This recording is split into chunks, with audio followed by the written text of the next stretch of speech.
Now this is something I've never attempted before. I took some stills when I took little Wally to the hospital today, so I've got these logged onto my desktop, and so we'll just run through these real quick for you. We anesthetized little Wally to get some radiographs, and that's Dr. Martinez. You know, making sure he continues to have a heartbeat, and that's Maggie helping out. And there he is. He's still passed out. He hasn't woke up yet. Maggie, Dr. Martinez, and she's holding little Wally's head up because the neck is so flexible with the 14 cervical vertebrae, and he's still unconscious, so she's just holding on to him to make sure you know, he wakes up okay. My lovely doctor. And the intrepid nurse, Tammy. And no, little Wally isn't dead.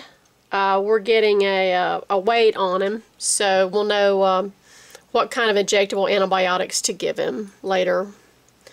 And this is the auricular meatus, or the opening to the ear. Here's the beak here and the eye. And their flap is on the front as opposed to our flap, which is on the back. You know, they have to be able to move forward and still hear at the same time, and you'll notice that when you're out and it's windy, you can't hear very well because our flap catches the wind and takes it down into the eardrum.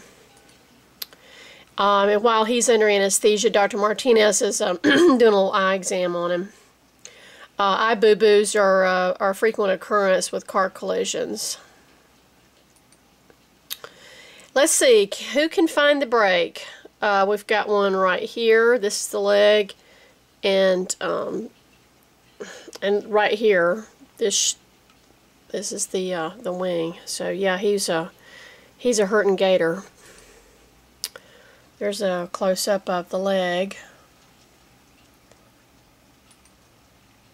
and there he is. We're doing now, of course, sort of have these pictures backwards because he's under anesthesia now. We're taking the radiograph. Different positions. There he is, little owl, spread eagle. Okay, this is after surgery. You can see where the pins are positioned. Also, they still have the little catheter in them. This is the little butterfly catheter, and they have it stapled in place because they give him IV fluids while he's under anesthesia for surgery. And there they are again, positioned well, but Dr. Martinez really had to hike that leg up and bandage it, so I don't know how it's going to do. 3 weeks is a long time to be crippled up like that for a bird. And that's a close-up of the butterfly catheter, and they staple it into place, and there's where it enters the vein.